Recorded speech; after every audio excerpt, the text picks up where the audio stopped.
આ બધી મોટી ડીલ લે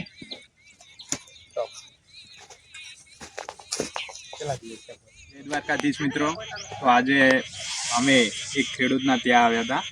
એમને વરિયાળીનું વાવેતર કરેલું છે. તો મારી જોડે છે ભૂપતજી, તમારું નામ જણાવજો અને ગામ. ભૂપતજી, ગામ અધુજા, તાલુકો સરસ્વતી, જિલ્લો પાટણ. એમને વરિયાળીની ખેતી કરી છે. તો એમના જોડેથી આપણે માહિતી લઈશું કે વરિયાળીની ખેતી કેવી રીતે કરી છે. ભૂપતજી, આ વરિયાળીની ખેતી તમે કરી એ કેટલા દિવસની થઈ આ વરિયાળી? આ 30 દિવસની છે, 30-35 દિવસની. 30-35 દિવસ, બરોબર. એટલે સોંપી હતી કે ટ્રેક્ટરથી પહેરી હતી? સોંપી હતી, બરોબર. અને પિયત કેટલા આપે પાણી? 3 પાય ઉગાડ્યા સુધી 4 જેવો, પણ 3, બરોબર. અને અત્યારે ફરવાનું ચાલુ છે? બરોબર. પણ વચ્ચે આ જે નિંદમણ રહેશે એનો માટે એને પાછો હળી નાખવાની. ફરી ટ્રેક્ટર થી હળી નાખશો?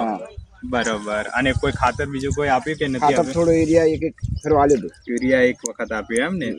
તો મિત્રો, અમારા ખેડૂત નવા છે વરિયાળીમાં, કારણ કે એની પહેલી વખત જ વરિયાળીની ખેતી કરી. હા, તો પહેલી વખત જ એમને વરિયાળીની ખેતી કરી છે.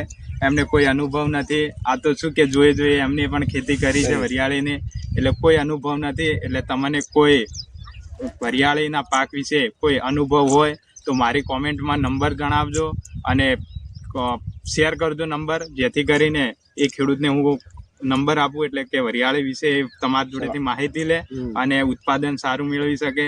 જય દ્વારકાધીશ, જય વાળીનાથ.